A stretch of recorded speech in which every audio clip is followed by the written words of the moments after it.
pour a little bit of grease on top of that. I'm Paul Puratich. I'm the host of the new cooking show, The Wild Side.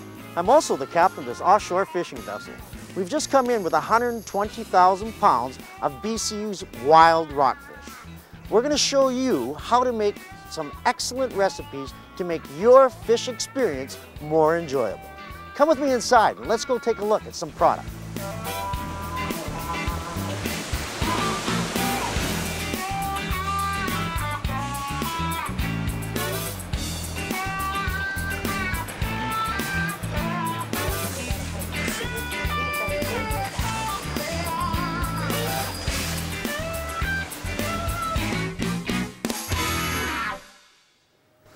This is some of the fish that we brought in this trip. This is an idiot, typically a Japanese market, done whole, deep fried, presented on a platter. Black cod, typically smoked. Rough eye and a rough eye. These are deep water fish, normally found in about 200 to 300 fathoms of water. Has the whitest, flakiest texture out of any fish. This is a greenie. It's also known as a snapper, silver gray snapper, and a canary snapper, and of course your ling cod, which is typically used for fish and chips. What we're going to do is we're going to take these down the boat and we're going to show you how to cut them up and prepare them for your seafood enjoyment. Come with me.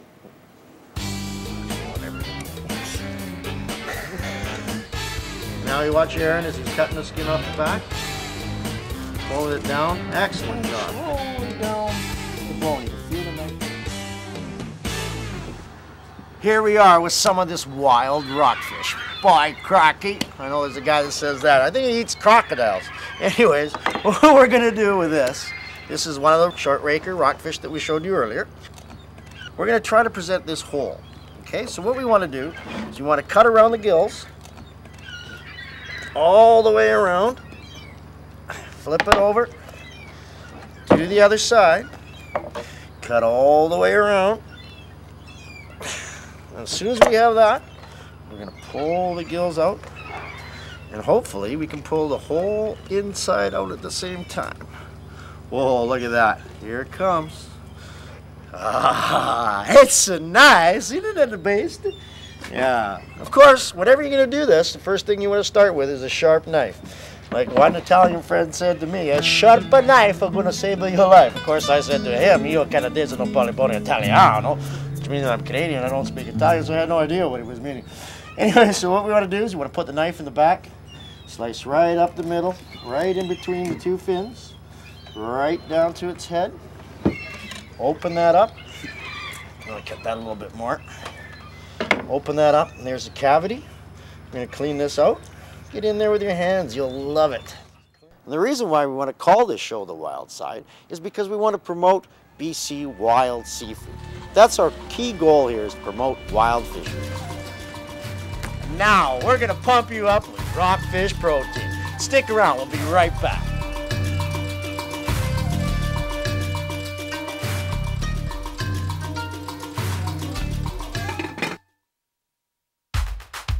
What we're going to do is we're going to do fillets of rockfish two different ways. One done in a white wine and garlic, parsley, olive oil. The other one pan fried.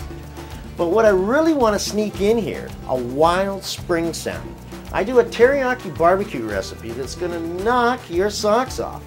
And not only that, we have some wild smoked salmon and cheese, which is normally customary aboard our boat to offer to the guests.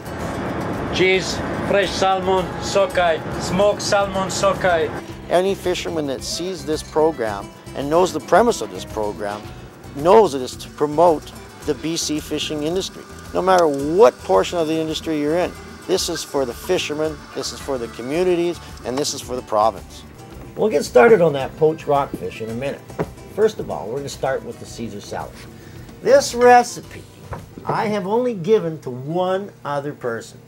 A friend of mine, unfortunately he's passed away. He drowned in a boating accident, fishing accident actually. So he's the only other person that has this recipe. Actually, he doesn't have it anymore, does he? I couldn't believe my eyes. I was in the water. I've never been overboard in 8 years. Albatross, a couple of other seabirds. I've seen them flock around red snapper and pick at them like that, but I did not expect that they were going to think that I was their next supper. There was hundreds of them. Like, it was fend for yourself. It was pretty bad. They were just waiting for me to calm down and let them have their dinner.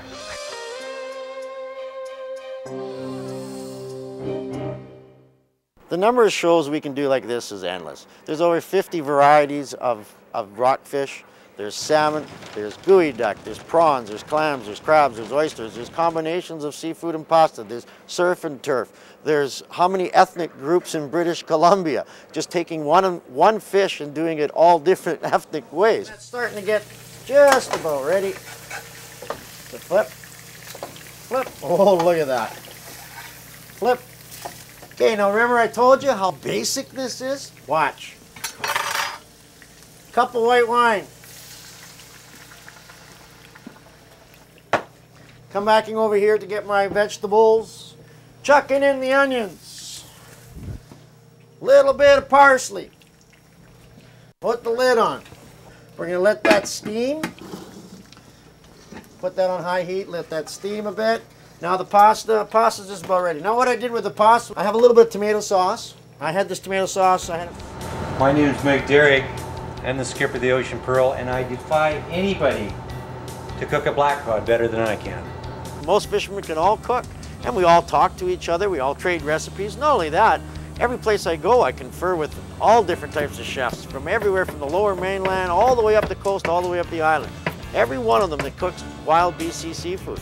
We exchange recipes and ideas.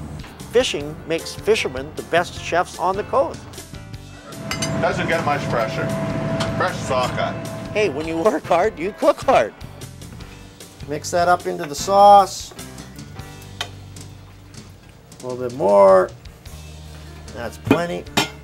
And mix the sauce, the anchovy sauce, the olive oil, the garlic. Oh, that's so good. I'm gonna take some parsley. Spike that up a little more parsley. Hey man, we're ready. What I'm gonna do now is I'm gonna plate this up and go and make the Caesar salad and I'm gonna put it on the table. So we'll be right back. People in BC should eat BC wild fish all the time. Not only does it benefit their health, but it also benefits the BC fishing industry. Okay, we pour a little bit of juice on top of that, let a little bit of the onions out into it. Excellent. Grab a little bit of our green onions, a little bit of our green onions around the side. Grab a little bit of our chopped red onions around the side, and we're going to just drizzle that with a little bit of olive oil. This boat, we go through more olive oil than we do fuel oil, so there it is.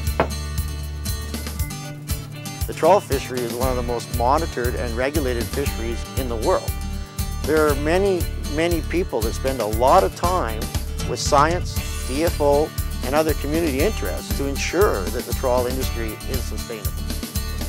We're going to take our wonderful wild rockfish fillets, same kind of fish that we used to make the boat. Just going to put it in a little bit of flour, and plus I like to put a little bit of spices inside the flour. And in here I have a little bit of pepper, salt, paprika. And you see the oil running to this side of the pan? Well, that means the boat's got a list. So we're going this way. But trust me, this is nothing of a list. I've cooked on some boats where it's been going from one side to the other, and you have to become just kind of like a human gimbal to keep everything from flying all over the place.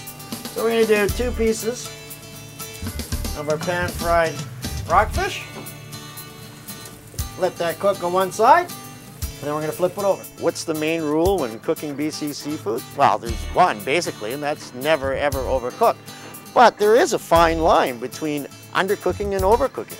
And our goal is to show the viewer how to achieve that fine line.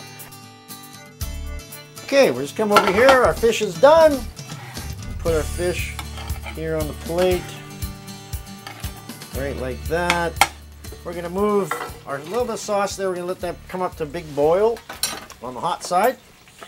Grab our rice. We're going to take people from their living room via television up the coast, from here to Alaska, showing them how the fish is harvested, how it's prepared on board the vessel, and enjoying the experience of our BC coastline.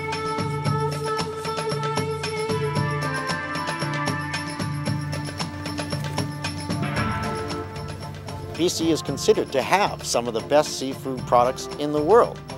We're exporting seafood all over the world. Okay, like I promised, I have a killer barbecue sauce. Basically all it is a teriyaki sauce with a kind of Croatian flair to it, I guess. Make sure all the garlic's all ground up, mixed up, shook up. Right about at this time, this is usually when I have my wine. Maybe a little more wine. Okay, that's ready for you. There you have it, wild BC spring salmon. Let's go down and finish her off.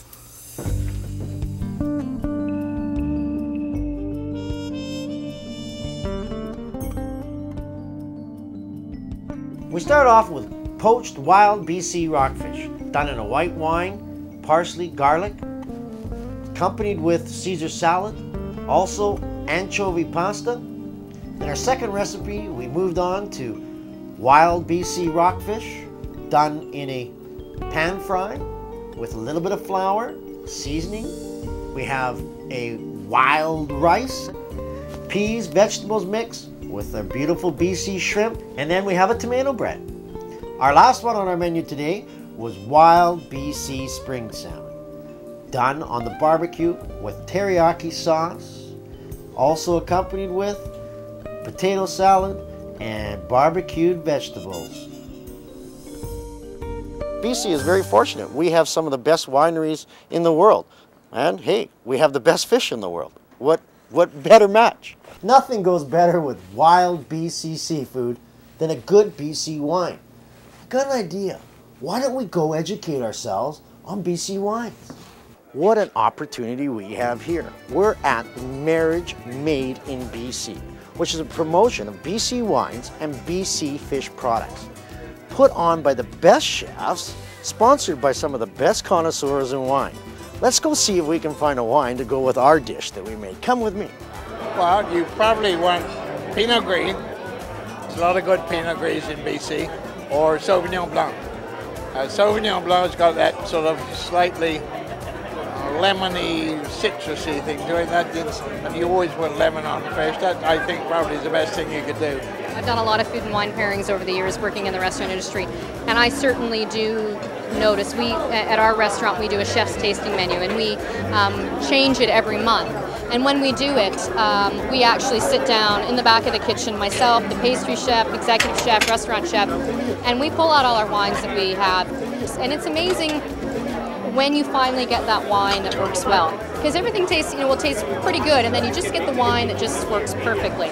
People don't know about, all they've heard, at least around here, is salmon. And you ask a lot of people on the street, they don't know what sole is. They think it's something you put on your shoe, but it isn't. I mean, it's a beautiful tasting fish, it really is, and we have to get out and educate the public more. This was the initial concept, to do food and wine pairing. Two things of BC that are truly unique to BC and Canada. But seeing events like this, I think more and more fishermen will open their eyes and see that it's not massive quantities of fish that we have to deliver. It's quality, and it's presentation, and it's education. Being nervous on camera isn't part of it. Being nervous is setting a $70,000 midwater net on top of a rock where you're trying to catch these wild rockfish. That's nervous. The possibilities for this are endless. I mean, like, how many fish are there in the sea?